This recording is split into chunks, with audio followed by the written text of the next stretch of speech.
Vous vous êtes déjà demandé si vous étiez meilleur ou moins bon que les autres avec l'argent. Peut-être que vous comparez votre compte en banque à celui de vos amis, ou que vous voyez quelqu'un partir en vacances et vous vous demandez comment il fait. Aujourd'hui, je vais vous montrer la réalité financière de la personne moyenne. Et certains chiffres vont vous choquer.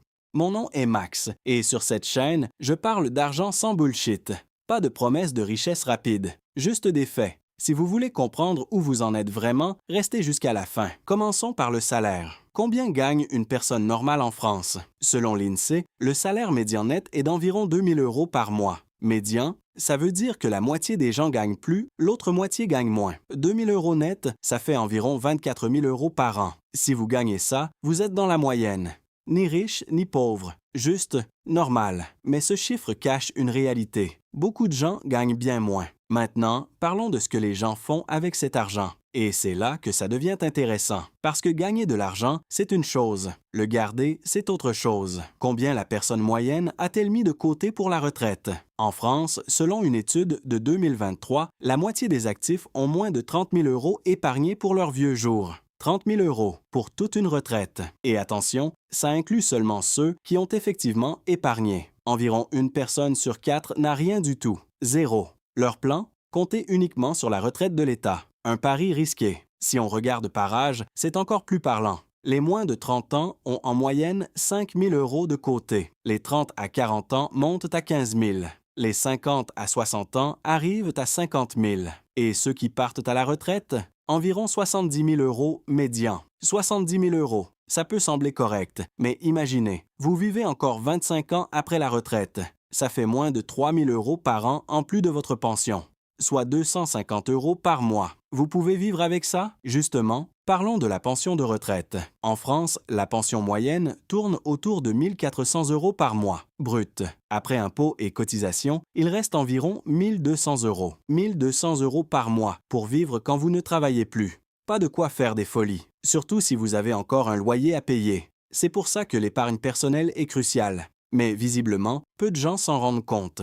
Maintenant, passons aux dépenses. Combien dépense un ménage français chaque mois? Selon l'INSEE, un ménage moyen dépense environ 3 200 € par mois, soit 38 400 € par an. Le plus gros poste de dépense? Le logement. Loyer ou crédit, charges, électricité. Ça représente environ 1 100 € par mois, plus du tiers du budget. Et si vous vivez à Paris ou Lyon, vous savez que ce chiffre est bien en dessous de la réalité. Ensuite vient la nourriture.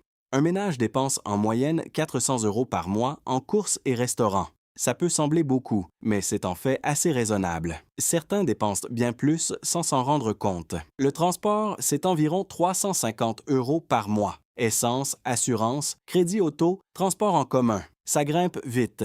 Et quand on additionne logement et transport, on arrive déjà à 1 450 €, presque la moitié du budget. Changeons de sujet, le score de crédit. En France, on n'utilise pas exactement le même système qu'aux États-Unis, mais les banques notent quand même votre fiabilité. Si vous payez vos crédits à temps, vous avez un bon dossier. Sinon, les portes se ferment. Et les dettes? Ah, les dettes.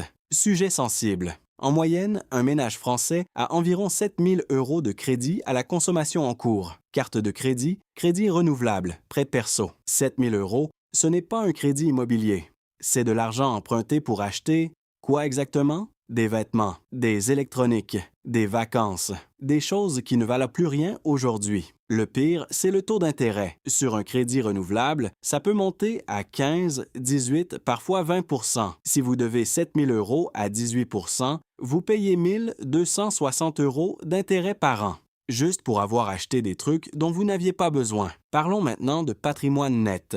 C'est simple, ce que vous possédez, moins ce que vous devez. Maison, voiture, épargne, moins crédit et dette.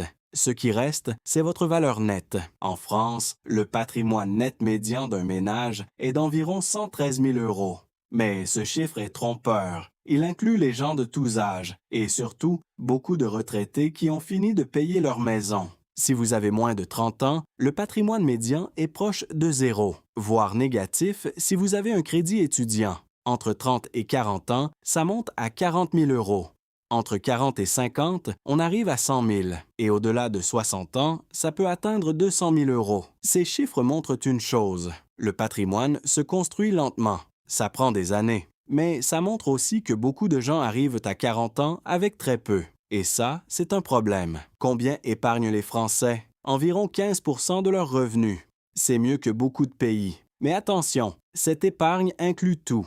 L'argent mis de côté pour les vacances, pour changer la voiture, pour la retraite. Si on enlève l'épargne de précaution, combien reste-t-il vraiment pour investir sur le long terme? Pas grand-chose. Et c'est pour ça que les chiffres de retraite sont si bas. À quel âge part-on à la retraite en France? Officiellement, c'est 64 ans maintenant. Mais dans les faits, beaucoup partent avant, souvent pour des raisons de santé. L'âge moyen réel de départ est autour de 62 ans. 62 ans. Ça veut dire environ 40 ans de carrière si vous avez commencé à 22 ans. 40 ans à travailler. Et à la fin, qu'est-ce que vous avez? 70 000 € d'épargne et 1 200 € de pension. Est-ce que ça en valait la peine? Voilà la réalité. La personne moyenne en France gagne 2 000 € par mois, dépense presque tout, a quelques milliers d'euros de dettes et arrive à la retraite avec très peu de réserves. Mais vous savez quoi? Vous n'êtes pas obligé d'être dans la moyenne. Maintenant que vous connaissez ces chiffres, vous pouvez faire différemment.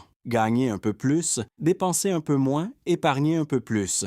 Ça suffit pour changer la donne. Si vous épargnez 20% au lieu de 15%, si vous évitez les crédits à la consommation, si vous investissez intelligemment, vous serez déjà bien au-dessus de la moyenne. Et sur 30 ans, la différence sera énorme. Ces statistiques ne sont pas là pour vous déprimer. Elles sont là pour vous montrer ce qui se passe quand on ne fait pas attention, quand on dépense sans réfléchir, quand on repousse l'épargne à plus tard. La bonne nouvelle, c'est que vous pouvez décider dès aujourd'hui de faire autrement. Pas besoin de gagner 10 000 € par mois, juste d'être un peu plus malin avec ce que vous avez déjà. Si cette vidéo vous a aidé à y voir plus clair, abonnez-vous à la chaîne. Je publie chaque semaine du contenu pour comprendre l'argent sans bullshit. À bientôt.